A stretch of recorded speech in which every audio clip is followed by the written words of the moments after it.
We wanted to go to college really bad. We were getting away from him, you know. We were trying to stay away and doing other things. Do you remember telling him that? Yes. Who was the him you were telling him you were trying to get away from? Dad. Did he follow up on that? Did he ask you why were you trying to get away from him? No.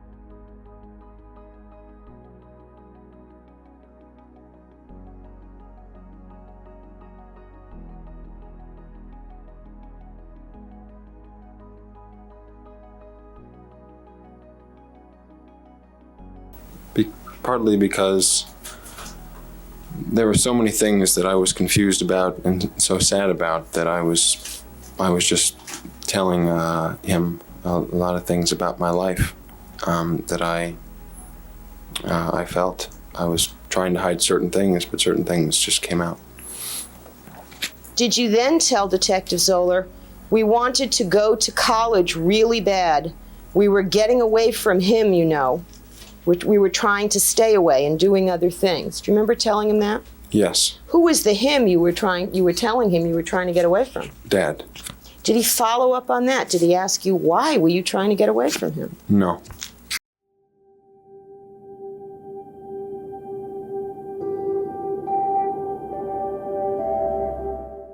Another proven perjurer for the prosecution was Donovan Goodrow, who admitted to being a compulsive liar and basically a con man way back when Lyle originally knew him at Princeton, which is why Jose and Glenn Stevens and Hayden and Greg pressured Lyle to kick Donovan out of his Princeton apartment, which Lyle was very emotional over and reluctant to do because he loved Donovan. That was one of the rawest moments on the stand when Lyle talked about how he loved Donovan and teared up. Did Glenn seem to be encouraging you to sever your relationship with Donovan? Yes. Did you want to do that? No. Why? Because I loved him. And so Glenn's giving you this information, and then you get a phone call from your father, is that right? My dad found out somehow.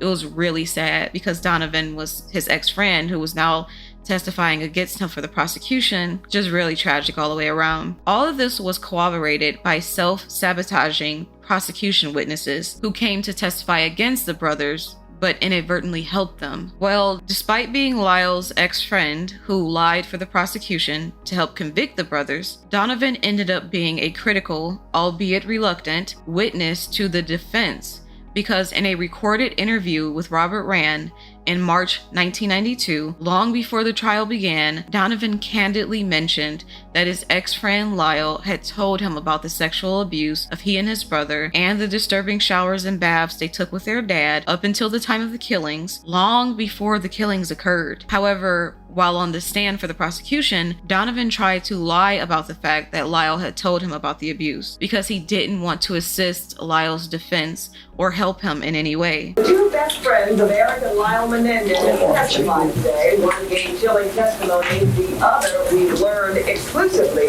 may have perjured himself. Lyle's best friend said he never heard of abuse either, or did he? We've obtained tapes that suggest Lyle's buddy had the inside story. But in testimony today, he somehow forgot all of what he knew. Also, Prime 9 News has learned exclusively that Donovan Goodrow may have lied on the witness stand and hurt the Menendez defense. Erik and Lyle say they were so badly abused by their father, physically, sexually, and emotionally, that they were afraid their parents would kill them just to keep the abuse a secret. So, the boys' defense attorneys say, Erik and Lyle shotgunned Jose and Kitty Menendez to death at the family mansion. The story of abuse was apparently supported a year ago by Lyle's former best friend, Donovan Goodrow. Journalist Robert Brand says Goudreau told him in a tape-recorded interview in March of 1992 that Lyle once said his father abused him. He told me about his father. Basically, he said that his father had been abusing Erik. Yeah, him and Erik. And, Lyle also. yeah. Donovan told me that Lyle complained to him the night of that dinner that Jose Menendez was sexually abusing Erik and Lyle. What does that mean? It appears that he has perjured himself. Now, I should point out the reports of sexual abuse in the family and the boy's self-defense claim only surfaced publicly a few weeks ago.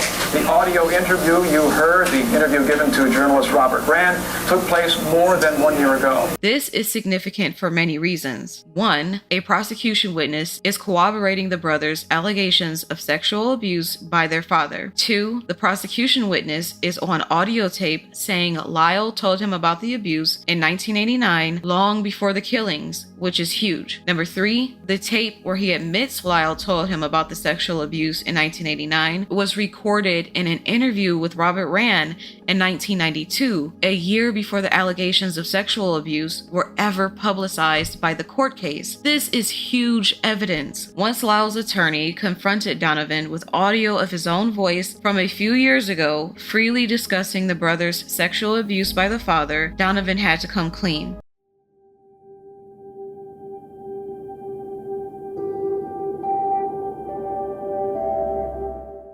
Lyle also had to get on that stand and admit that he showered with his dad up until the time of the killings. When he was 21 years old, he and Erik were showering together with their dad. This was normalized in that disturbed family, and this was something corroborated by Donovan Goudreau, who is a prosecution witness who came to testify against Lyle. Another level of corroboration for the disturbing showers was actually in an interview given by Erik, who was the more forthcoming of the two brothers. And he gave this interview in October 1989, long before the boys were ever suspects in this crime, and long before they were ever arrested in early 1990 and needed a so-called abuse excuse to get out of jail. Erik is giving an interview to Robert Rand in October 1989 when there were no suspects in the killing of his parents. And in that candid interview, Erik is discussing these weird showers and baths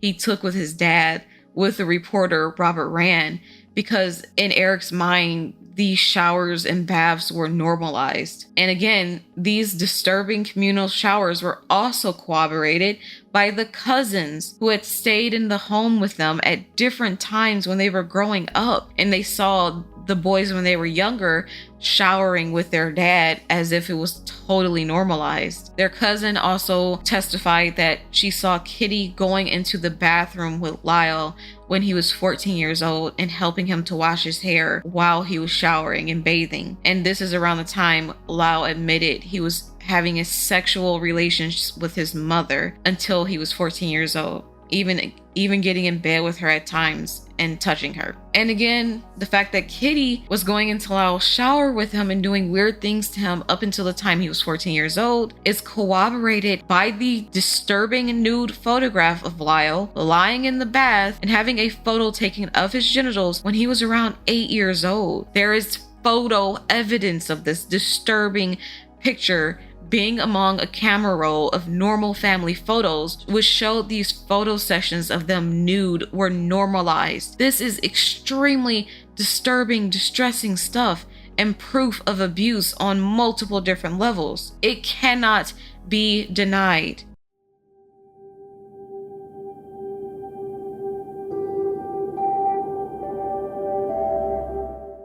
Beyond that, you have a letter Erik Menendez wrote to his cousin Andy Cano. This letter is significant because Erik wrote it to Andy before his parents were killed. Andy Cano would subsequently testify in the 1993 trial as one of the only people Erik told he was being molested by his father. Cut to, I believe, around early 2000s, I believe around 2003 or 2006. Sadly, Andy Cano died. I believe he died by an overdose of sleeping pills It was accidental though. And sometime later, his mother, Marta Cano, was going through his belongings and found this letter that belonged to Erik. The crazy thing is that in the letter, Erik is clearly alluding to his father's molestation of him. However, Erik never says it outright in the letter. So it's really sad that all of this evidence is coming out so much later that could have helped them so significantly during the time that the trial took place.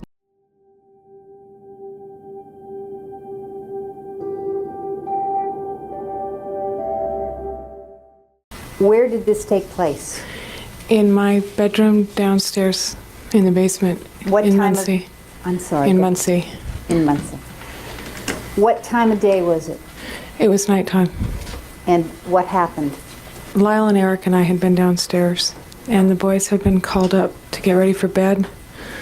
I stayed and went into my bedroom, and a while later, Lyle came down, and he started asking me if he could sleep down there because Kathy had already gone and there was 2 single beds. Okay, and what did you tell him? Initially it pretty much just brushed him off because I wasn't taking him seriously. And what happened next? He proceeded to indicate to me by touching himself down and saying that his dad and him had been touching each other down there. And what did he ask you to do? He wanted to sleep down there. And what did you do? I went and got Kitty. I don't remember that she said anything to me, just that I knew that she did not believe me, and she took Lyle and brought him back upstairs. When you say she took him, did she physically grab him? She took him by the arm and brought him back upstairs with her. And did you ever discuss the incident with Lyle anymore? No, it wasn't ever discussed after that.